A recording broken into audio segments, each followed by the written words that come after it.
Coucou. Donc aujourd'hui une courte vidéo sur la polémique sur la série de Lord of the Rings qui est faite par Amazon. La polémique porte sur le fait que des personnages seront incarnés par des acteurs noirs. Donc vous en doutez, il n'en fallait pas plus pour que certaines personnes s'offusquent.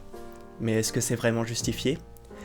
Est-ce vraiment un problème que certains personnages soient noirs ? Pour certains, il faut que la présence de ces acteurs soit justifiée par le lore. Par exemple, ils pensent qu'une reine noire n'est pas possible, vu que c'est un peuple qui se terre dans les montagnes. Et donc, comme ils ne sont pas exposés au soleil, leur corps ne va pas s'adapter, ils vont pas produire plus de mélanine pour protéger leur peau. Mais du coup, il y a une question qui se pose.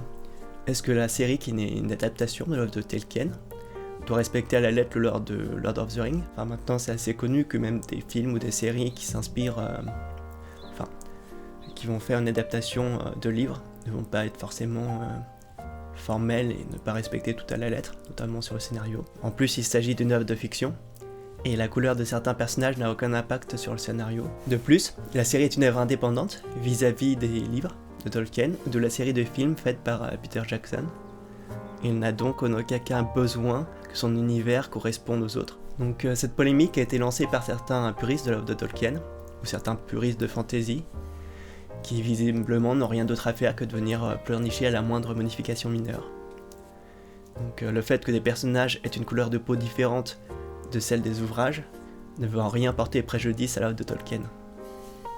Ça me paraît logique, mais bon. Donc là je vais faire une parenthèse sur la représentation des minorités, notamment les personnes LGBT. Beaucoup de personnes ont pour argument qu'on ne peut pas mettre des personnes LGBT si cela ne sert pas le scénario. Enfin, au bout d'un moment, il faut juste être un petit peu logique, comme si le fait que les personnages soient cis et hétéros apporte quelque chose. Il y a beaucoup de films ou de séries où les personnages, sexualité, leur genre, ça n'a aucun impact sur le reste en fait. Il est important que les minorités soient représentées, donc pour briser les stéréotypes dont elles sont victimes et leur permettre de s'identifier. Donc je vais prendre un exemple.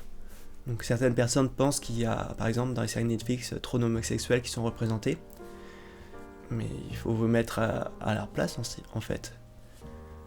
Enfin, il faut que vous réalisez que l'immense majorité des personnages sont des personnages hétéros et cis, et donc vous êtes un peu mal placé quand vous parlez de surreprésentation.